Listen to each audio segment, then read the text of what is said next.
Yo, what's good YouTube? It's your boy Margo the Samurai, and it is still E3 season, so you know we're gonna get to covering those conferences. First up, it's Microsoft.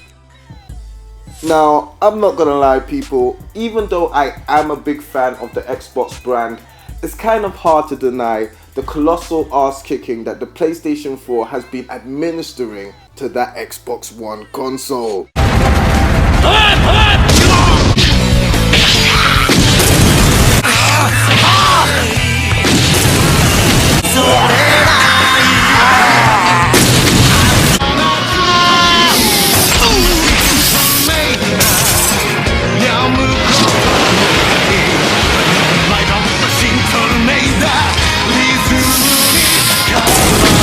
But despite consistently playing the underdog, Microsoft have consistently made strides each E3, each Gamescom to kind of come correct and do their fans right.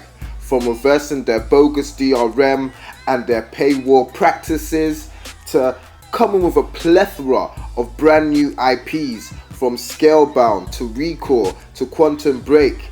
They even got rid of the Kinect, which was once an integral part of their plan for the Xbox One.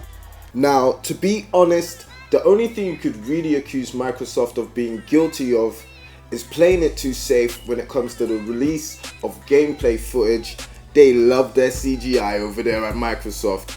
Also relying on established bankable franchises, Halo, Gears of War, Forza, I'm definitely looking at you, and the tendency to use extravagant distractions and celebrities instead of just getting straight to the games. And even though this year they didn't have your boy Justin Bieber come moonwalking down from the rafters, they did kind of play it safe overall. Now, the gameplay of the exclusives they did show was actually kind of decent, safe or not. Starting with Scalebound, which has improved so much in that space of a year or however long it's been since we've seen it, damn it.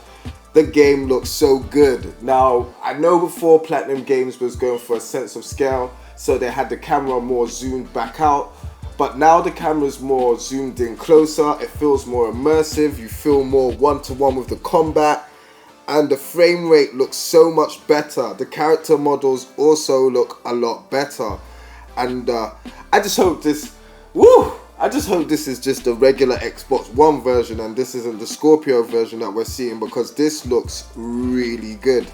Now, the art design is just classic Platinum Games. You've got huge bosses, and I'm not gonna lie, even though it did look like Kamiya-san was being forced to say what he was saying at gunpoint about this being the biggest boss battle that Platinum Games has ever developed, I'm not gonna lie, I kinda couldn't believe him. The gameplay footage for the new IP Recall looks very interesting, sporting a whole kind of Metroid meets Capcom's product number 1 vibe to it. This looks like it has the potential to be something definitely great.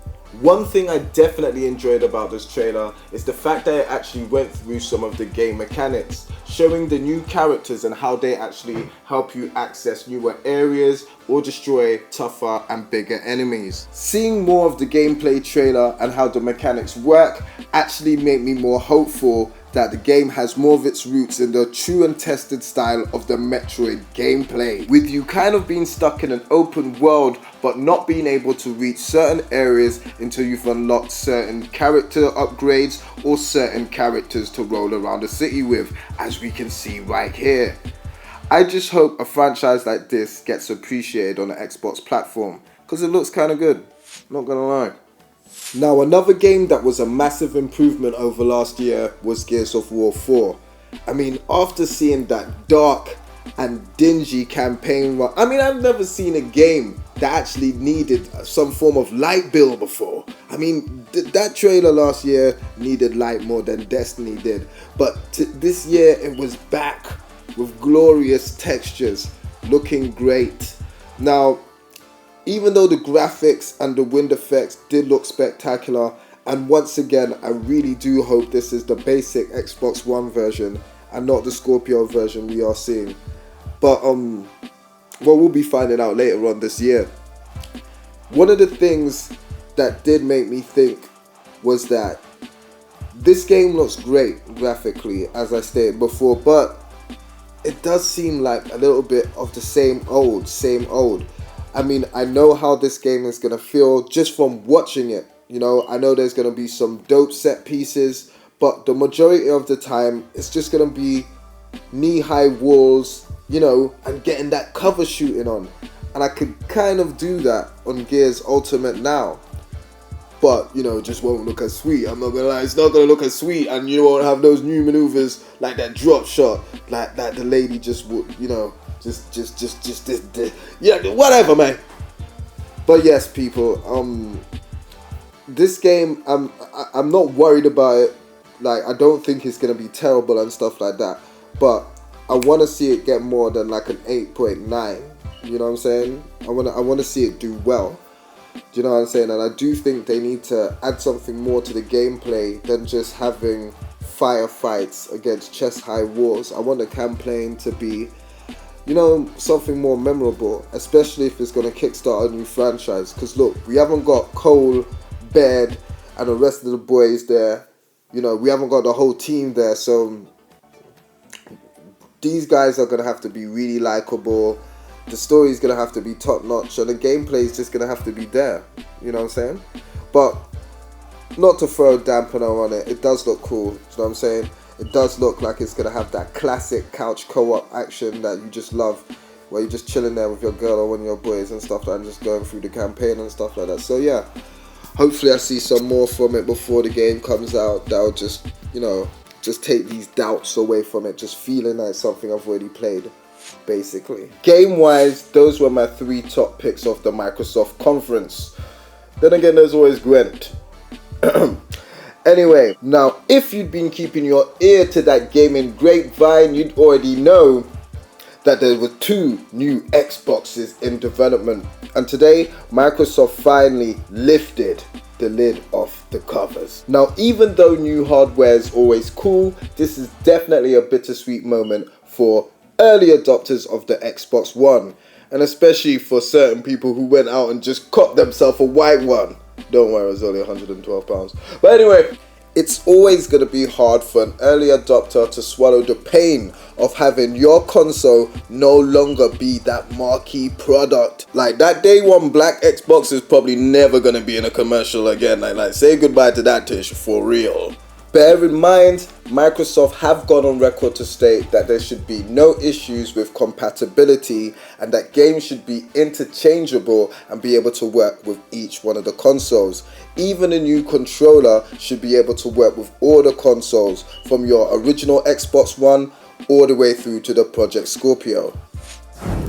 Now, as I said before, Microsoft kind of stayed to their formula and played it safe. They did show a lot of games, but they were kind of games we already knew that was in development, and to be 100% honest, they kind of should have been leaking footage of anyway. Now, we did get a look at Dead Rising 4, but to be honest, Dead Rising on an Xbox console, especially as an exclusive, isn't too surprising. So what's left? Well, they did announce some features for the Xbox One which were kind of cool. Cortana should be on the way, and they blatantly ripped off the community features from the PlayStation 4. Interesting. But it looks like Phil Spencer definitely wanted the announcement of Project Scorpio to be the big guns. And to be honest, it does have a lot of people looking to upgrade their Xbox One. So I don't know, maybe it could have actually did the job that Phil intended it to do. As long as they find a way to keep all Xbox One owners involved for the long haul, I don't see why there should be any problem. And oh yeah, Tekken Tag for free was definitely a nice touch. Okay, you see, this is the bullshit I was actually talking about.